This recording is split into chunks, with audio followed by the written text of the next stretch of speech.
Hi, everyone. I'm here today with Andy Molinsky. Andy is a professor at Brandeis University's International Business School. He helps people develop the insights and courage necessary to act outside their personal and cultural comfort zones when doing important but challenging tasks in work and life.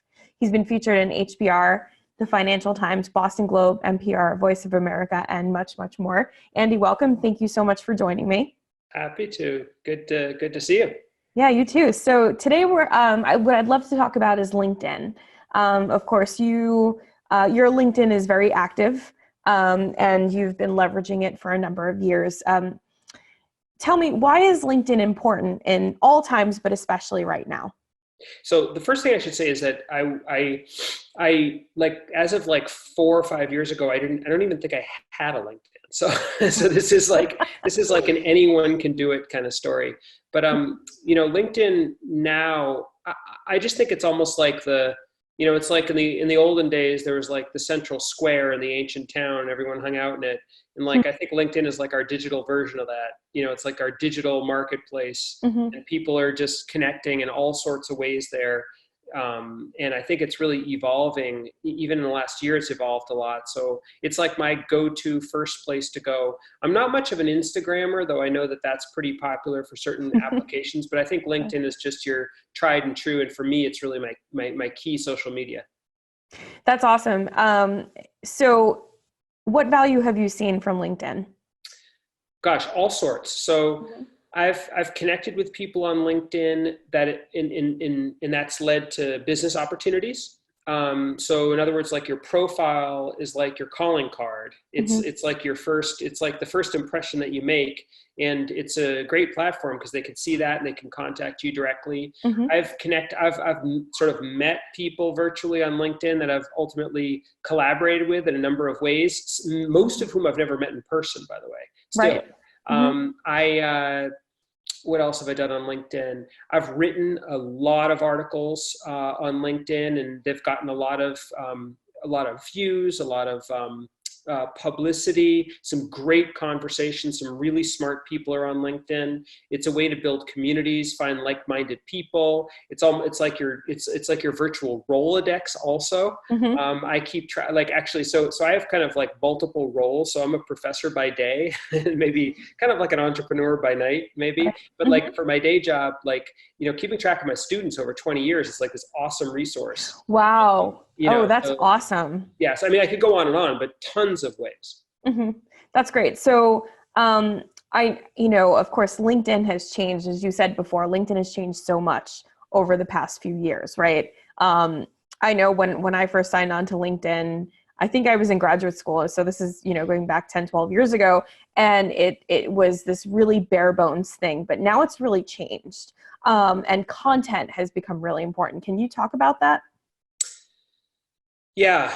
In written and video content. And I mean, content in all sorts of ways. I mean, there's sort of long form posts that themselves are kind of content. Right. There's content in the form of articles. Thought leadership is a really key sort of feature of LinkedIn, because it can be spread so quickly in the community, and people can have like this ongoing live conversation with it. It's like a living piece of sort of commentary in a sense. That's content. Video content. LinkedIn's become big on video lately. They just introduced live video, or I think there's some they're beta testing with certain people. But video has become pretty big. I mean, I have to say that, like, I mean, content is a term you could apply to a lot of things, really. I find some of the most interesting content happens if you really engage in the discussions. And oftentimes, like, you'll engage in a discussion and then you'll be able to kind of have a meaningful little micro conversation with someone that can lead to something else. And so, there are all sorts of ways that you can sort of contribute to the discussion on LinkedIn via like these little mini nuggets of content, and then sort of longer form, bigger pieces of content. Yeah, absolutely. I love that. So when somebody's starting out, let's say, whether they're a professional transitioning right now because of what's happening in the world, or, just in any circumstance looking for a new job or something like that, or maybe, striking out on their own into entrepreneurship, what advice would you have to somebody just starting out? Take the leap. I honestly think that there are a lot of people that are kind of afraid or scared to sort of put themselves out there. Mm-hmm. And putting yourself out there means a lot of things. It could just mean, creating a really interesting, powerful LinkedIn personal page that reflects you and also reflects positively on you. And for some people, that's actually hard to do. Like hard to do like strategically, but also hard to do emotionally. Like, Yeah. That plus build up the courage to actually start commenting, start connecting with people, trying your hand at some content. I really actually think that, courage is a big thing. And then also watch and observe, and you'll see so many different styles. There's no single style of sort of making your way through LinkedIn, but what can be nice is to watch and sort of pick and choose from various other people's styles that you admire to kind of craft your own. So I find that that's an interesting task as well on LinkedIn. Yeah. And I know both in posts and in messages, there's the good, bad, and the ugly, right? And I definitely am thinking of my own examples where you see certain things and you just cringe. And then there are things that you see that if you like something, emulate it, find your way to put yourself into the conversation, right? And one of the things I like about your content is that you have a lot of evergreen content. You're always providing value, right? Through your articles and through your podcasts and things like that. And you've built your business, in part because of LinkedIn. Yeah. And I actually find it really interesting. Like even just today, so I wrote an article the other day in Harvard Business Review about how to facilitate and present virtually. Yeah. And just because I've been really curious about that. And so I wrote this article for Harvard Business Review. Someone wrote a very interesting comment that about the sort of cross-cultural angle on my article that might have been missing. I happen to actually know a lot about cross-cultural stuff because that's part of what I do. And so then I wrote her back a comment on it. And it was it was a really interesting conversation. I thought it was a thoughtful, interesting conversation. I then noticed that was on one thread, but I wanted to bring it to another thread. So I copied that whole conversation, brought it to another thread and introduced it. So it's like, it's just this amazing ecosystem to be able to have interesting conversations, to learn stuff, to promote yourself, like all sorts of stuff. Sure. Yeah. That's a great example. I've definitely seen a lot of conversations happening, especially now in this time that we're in. Yeah. What are you seeing? Are you seeing that LinkedIn is becoming more popular and more leverageable and more important in this time?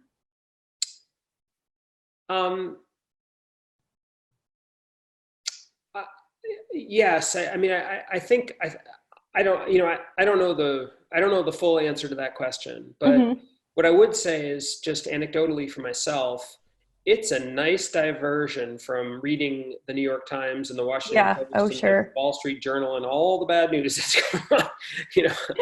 It's an area where you can have thoughtful conversations about how the COVID crisis is impacting careers and jobs and business. You can insert your own experience. You can provide tips, helpful insights. You can learn from others. So it's kind of like a bit of a different angle, a little bit more careers, a little bit more business, a little bit more personal from sort of like the abstract kind of bad news that's kind of just flowing at us. So, for that reason, I find it to be, useful, particularly important.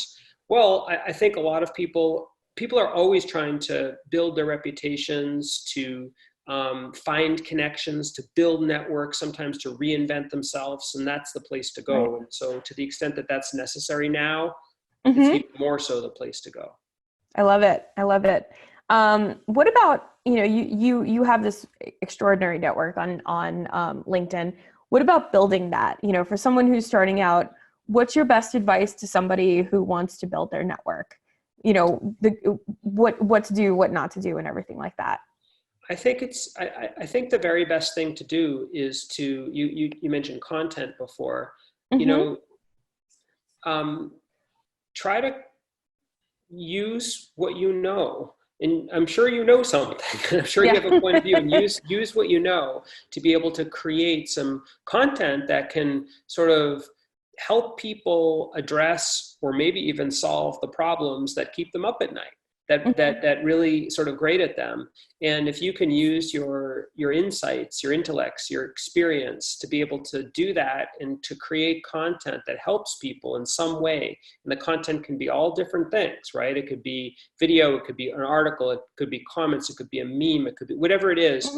And then start there. And brick by brick, connecting with people who connect with you and joining conversations, joining groups. There's sort of interesting interest groups on LinkedIn. You can join those. And so I think it's a long game, really, LinkedIn. Yeah. And so I think the earlier you start in your career, the better. That's my opinion. Also, make sure that you leverage your low-hanging fruit connections, like all the people you went to college with, and those kinds of things. Yeah. Those are important. Agreed. So, and I know we've kind of talked about this, and I have my own opinions, working on LinkedIn. If you're sending a connection request, what's the best practice, and what should people avoid? I think you probably have a better answer than I do. I think it depends on who you are, by the way, too. Yeah. Are you absolutely. a young person earlier in your career trying to, connect with someone who's really well known or something? It's like, or are you connecting with a peer? So I think that the power dynamics matter a lot. I think that you probably want to try to personalize the note. You want to try to have some substance in it, even a little bit of substance. I read your article. I really found the point you made interesting. The point you made about X really interesting. I'd love to connect. I'd love to join your network. Then they're probably going to click on you to see what you look like. Not physically what you look like, what your profile looks like. And if you're someone who's interesting, and that goes back to creating a good profile. And so, that's how I would do it. Being authentic, being yourself, showing that you've done a bit of work and research, and that you actually are not just randomly clicking to join someone, but actually joining for some reason, or wanting to connect for some reason. And that's what I would say. I actually be curious about your opinion on that one too. Yeah, well, it's funny because I, and I know everybody gets these days where it's all like, I'd love to connect, and then you connect and they try to sell you something, or there's a lot of that, and I've even gotten messages from people who I know in the business world, and they're like, it's so great to meet you. Here are my services, and I'm like, we know each other. Like, we talk on Facebook all the time. You definitely hired somebody to do this, or you're not paying attention or something, By the way, I remove. So when someone does that, I just remove them or block them, which is too bad, right? Because of course. I've gotten called the wrong name. I've gotten the whole, I'd love to learn about your services. And then we get on the phone and they try to sell me human growth hormone. That's a true story, by the way. So like, in terms of starting out, because I feel like LinkedIn is really enticing, but what you said really struck me because you called it a long game. Yeah. And so like there's really, it's not a way to game the system in essence by like sending all these connection requests and also saying like, hey, here's how I can help you. Right. Yeah. Absolutely. I think that it's but if you're younger too, you can use LinkedIn to try to connect with people who might be a potential mentor type. Like, in fact, someone the other day just connected with me. She went to the same college that I went to, and she had clearly done her research and had looked at kind of the stuff that I do. And she sent me a note saying she's really interested in learning about my career and learning about these things. Would you be willing to connect? And not only was I willing to connect, but I've chatted with her like twice about this on the phone. So like if it's a really, sincere, meaningful connection. On the topic of randomness, I think I might've showed you this at some point where I got I got an automated email invite, saying something like, Andy, I'd love to connect with you. And I love connecting with other strong women or something. So, Oops. yeah, that's right. It's like the cut and paste problem. Right. Did they even look at your picture? Like. Right, exactly. I'm an odd looking woman, I guess. Yeah. Well, so that's what not to do. Definitely, Right. definitely don't do that. Gosh. Yeah. So on the topic of profiles, we've kind of skirted that issue a little bit, but I'm curious what your best practices are and, your advice for somebody who's building their profile. What does a good profile look like? How is it different from a resume? And what would you do if you were starting out right now? I think factual, short and sweet, looking at models of other people who are like you, but whose profiles you admire, and try to sort of craft your own in light of that. I do that. So I look at people who are kind of at my level, and who have similar roles that I do, and whose profiles I think are pretty impressive. And I try to sort of borrow some ideas from them. Don't write too much. If you're just starting out, you can, to be honest, I'd have to look and see like how much like from college you want to actually include, or how much detail about your job. I think it's like a more is less type of situation. You certainly want to try to get recommendations. LinkedIn, it's very, I find the recommendations pretty useful, that function. I've been asked to write a lot of them.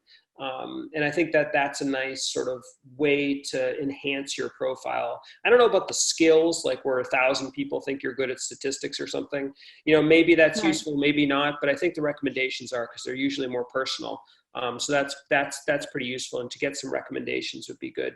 I think you want to make sure that you have an appropriate photo, an appropriate title. The way that your title is the very first thing that someone looks at, and that's really important. And then there's also space for you to talk about kind of who you are, in a sense, and what you do. And, so it depends who you are. So if you're someone who's providing a service, talk about the value you can add, right? In a short but sweet and compelling way. That's important, because that's the space. That's sort of like your open space to be able to kind of make your case, so to speak.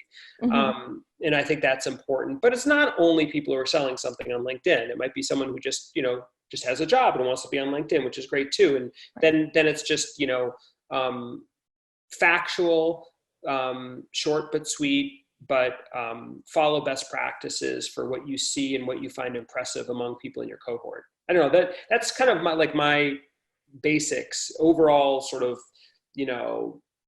bird's eye view, but you do a lot with this too. I'd imagine you have some pretty good insights about that.